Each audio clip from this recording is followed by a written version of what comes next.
We're here to talk about the sweet Green Goblin toy that comes in the new Spider-Man Hasbro Marvel Comics line. I really wish I got to do this unboxing with the other figures. I was hoping to have a Peter Parker or a Spider-Man to go alongside this Green Goblin. Unfortunately, this series is being released in pieces to your local comic shops. So what we have today instead is just the Green Goblin, which is just fine.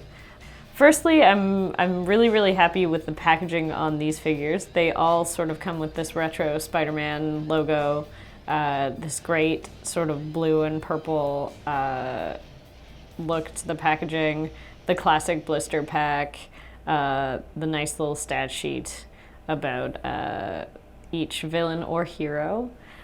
So in this line, there's Daredevil, Kingpin, Gwen Stacy, Peter Parker, and Spider-Man thus far. I imagine a Mary Jane will eventually come along.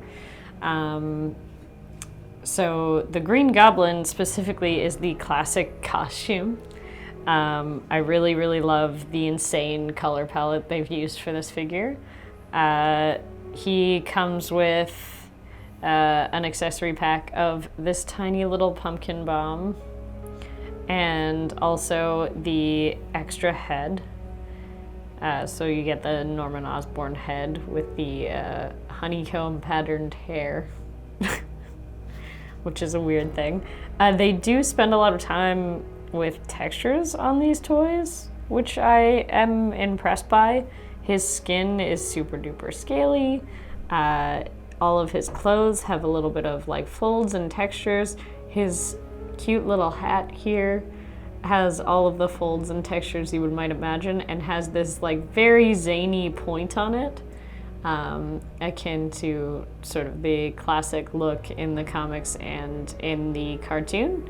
So I'm pretty fond of this. I haven't seen anything quite like this hat and the seam and the folds on it before. I was really drawn to this hat. He also, in the pack, comes with his little pumpkin carrying case on. Well, I mean, I'm gonna be honest with you, this is a Polly Pocket purse, for sure.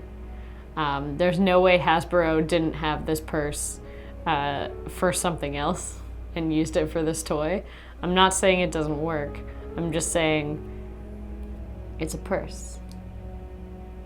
He's got a pink purse and it's adorable. He also comes with his little speeder bike. So I haven't posed on it here, but he can stand up. This toy is also super articulated.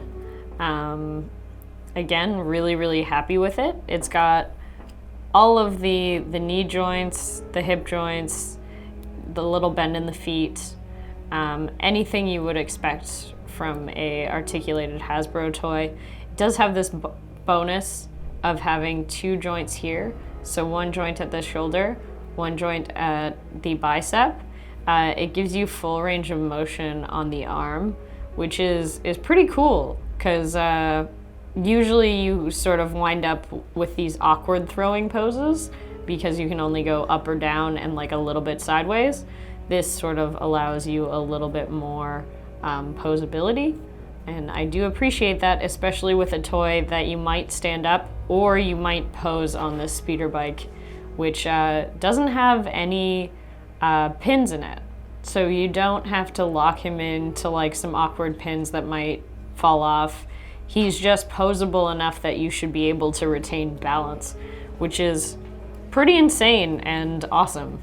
So I do appreciate a good articulated figure. I was a little bit worried when this was a Hasbro toy and not a McFarlane toy, because the McFarlane toys usually have the better range of motion, but this is actually great.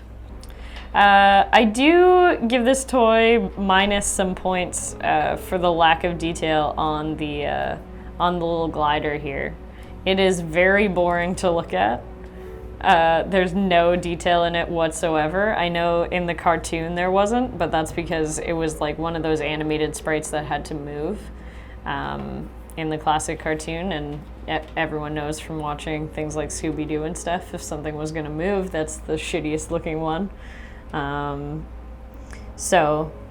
The lack of the attention to detail in the figure and the lack of attention to detail in the glider is so jarring that I actually think either I'm going to give it a new paint job or I'm just going to dispose of it altogether, because it doesn't even look like it belongs with the figure. But it does get points for having these pointy toes here, so that you can just kind of like lock him in place and move him around as you like, without having to worry too much about him retaining any balance.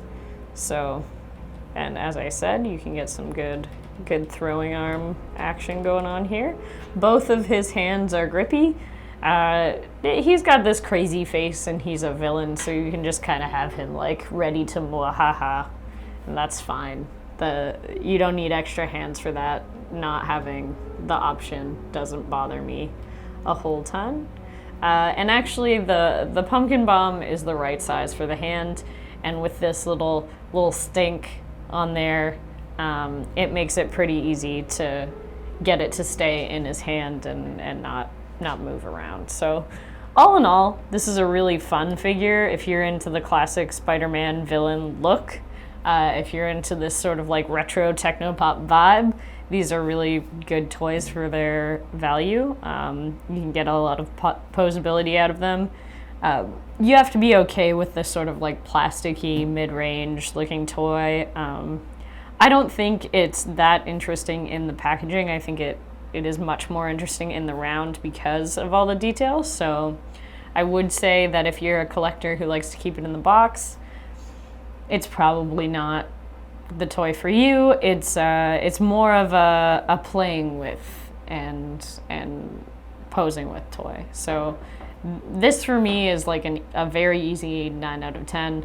I've never been attracted enough to a Green Goblin toy to actually buy one before, but I'm really happy with this very goofy purchase that I made. So I hope that if you're into classic Spider-Man and you see this toy around, you might add it to your collection.